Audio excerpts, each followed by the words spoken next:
Matapang na duwelta laban kay Elise Hoson ng new girlfriend ni McCoy na si Mary Joy Santiago. Ating alamin ang detalye.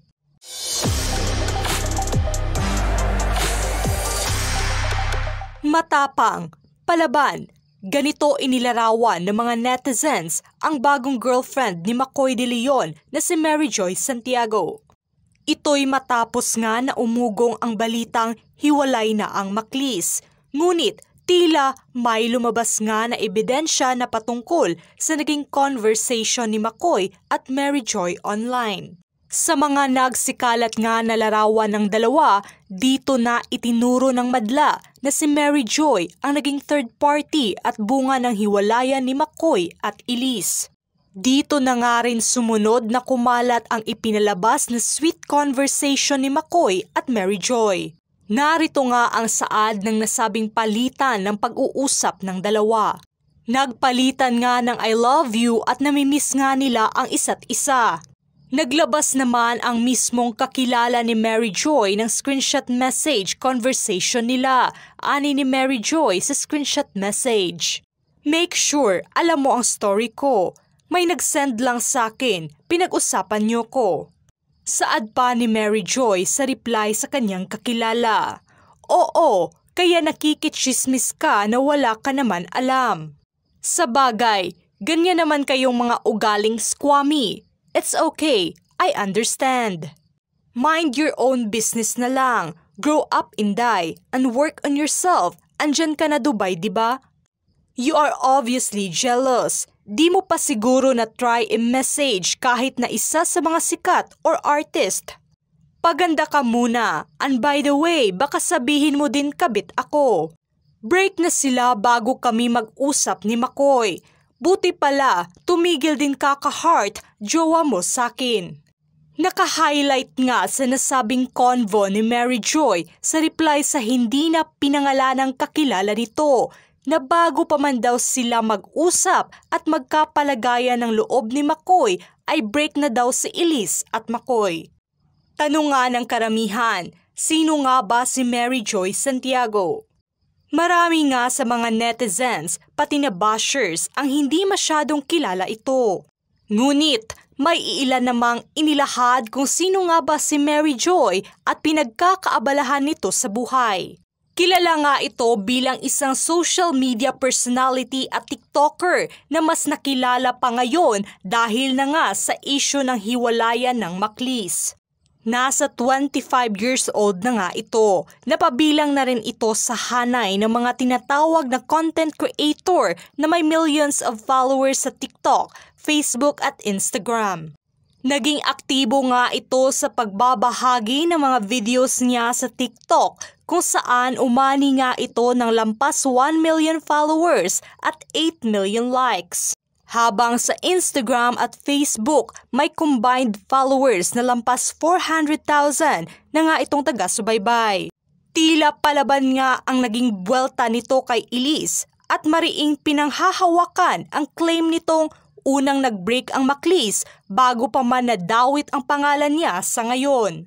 Napag-alaman namang nakafollow nga si Elise sa kanya sa social media at naging kaibigan din ni Elise base na sa mga balitang kumalat.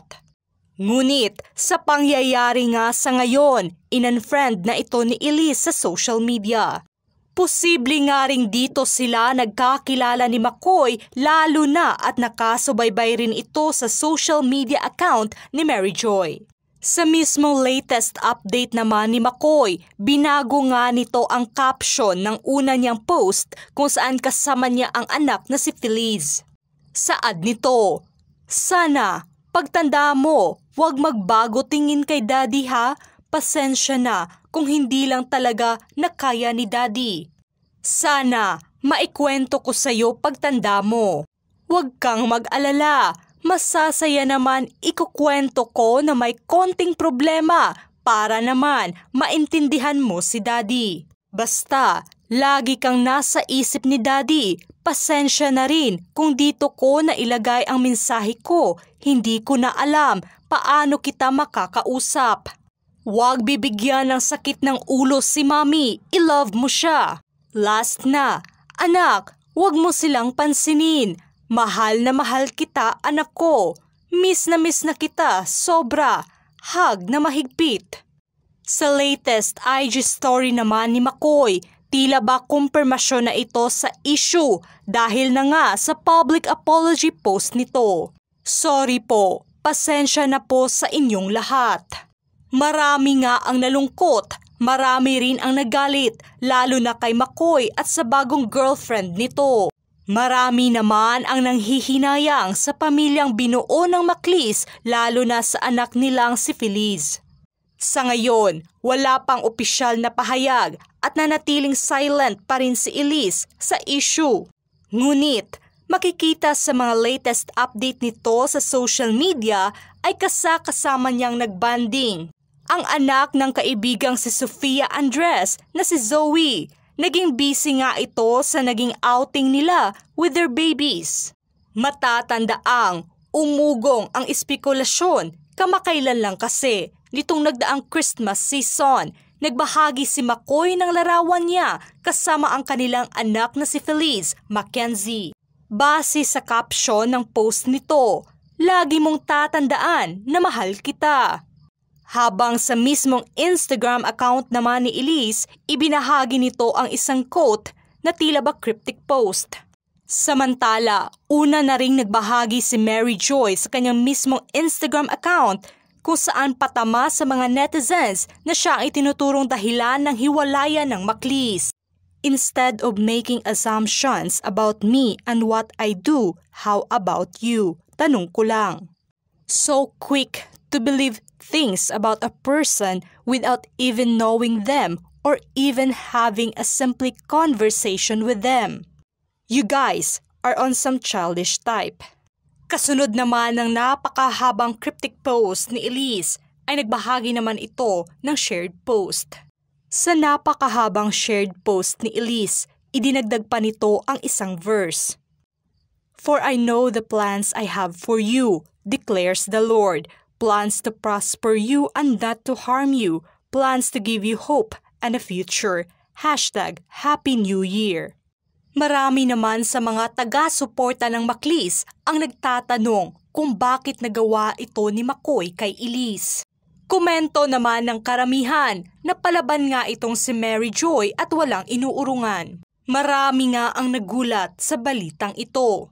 Matatanda ang ilang ulit na ring naghiwalay ang Maclis. Bueneltahan din ng mga netizens si McCoy dahil napakadali lang nakahanap nito ng ibang kapalit kay Elise.